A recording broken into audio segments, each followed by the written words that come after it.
Hello dear students, welcome back to my channel physics SPC. Electrostatics का एक और question. Three concentric metallic spherical shell of radii capital R, 2r, 3r are given charges capital Q1, Q2, Q3 respectively.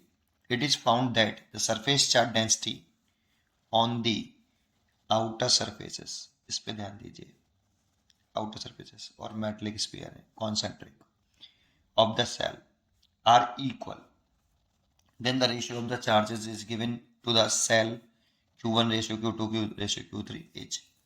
सबसे पहले एक figure बनाइए कि एक spherical cell है मेरे पास,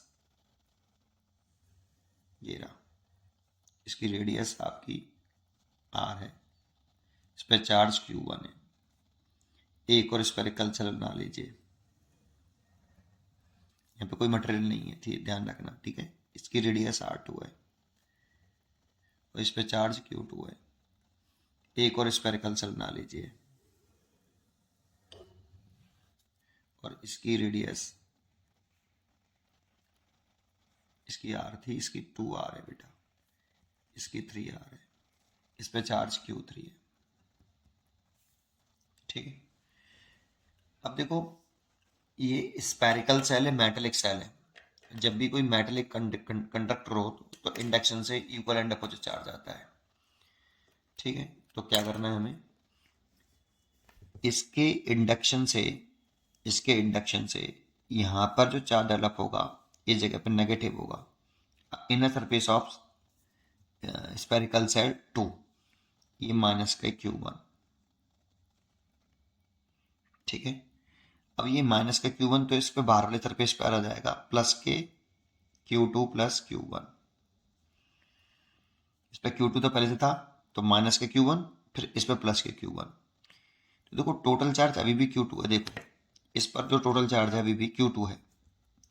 Q1 से Q1 कट गया तो Q2 रह जाएगा। ये इनर सरफेस पर है और ये इसके आउटर सरफेस पर है। ऐसे ही इसके इनर सरफेस पर जो सेल है, इसके इनर सरफेस पर आएगा इसका अपोजिट, तो माइनस का ब्रैकेट लगा लो Q2 प्लस Q1, ये यहाँ आएगा।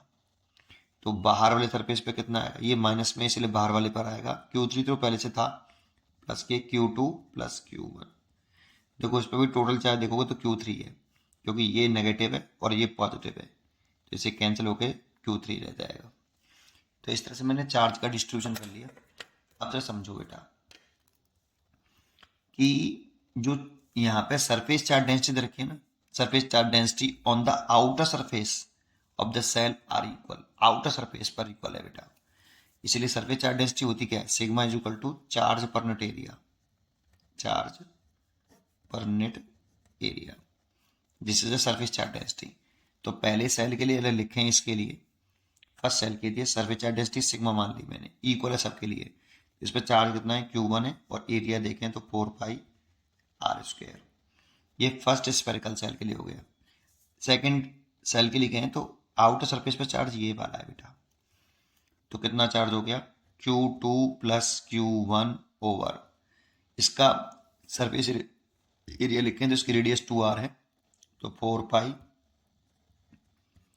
2r का स्क्वायर इज इक्वल टू, इसके आउटर सरफेस पे चार्ज ये है, तो कितना लिखें, Q1 plus Q2 plus Q3 over 4π, इसकी रेडियस है 3r, इसका होल स्क्वायर। इनर सरफेस का कहता है तो इनर सरफेस करते हैं, लेकिन यहाँ पे आउटर सरफेस पर सरफेस चार्ज डेंसिटी इक्वल है, तो मैंने कर ली।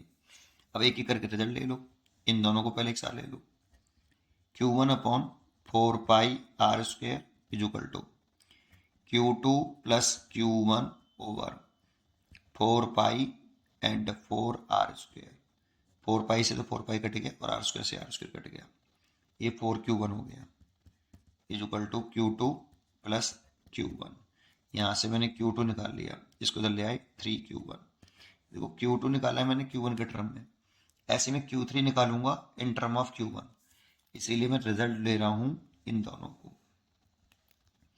इन दोनों रिजल्टों को ले लूँ तो क्या लिख सकता हूँ, Q1 upon 4πr² equal to Q1 plus Q2 की जगह पे मैं 3Q1 पुट कर सकता हूँ, तो 3Q1 पुट कर दिया मैंने इस Q2 की जगह पे, plus Q3 over 4 pi 9 R square से R square cancel and 4 pi से 4 पाई, ये Q1 9Q1 हो गया, देखो इसका से मल्टीप्लाई इज इक्वल टू ये 4Q1 हो गया प्लस Q3, इसको इधर ले आए तो 5Q1 equal to Q3, Q3 भी मैंने Q1 के टर्म में निकाल लिया और Q2 भी निकाल लिया। अब नेक्स्ट पेज पे देखते हैं, रेशियो पूछ रहा है, तो रेशियो के लिए Q1 ratio Q2 ratio Q3, Q1 का Q1 ही रहने दो, Q2 की वैल्यू 3Q1 और इसकी वैल्यू 5Q1, Q1 का डिवाइड कर दो 135, इतना रेशियो आंसर हो गया। इसीलिए इसका आंसर जो चॉइस हो गया आपकी 135, बी इज करेक्ट चॉइस।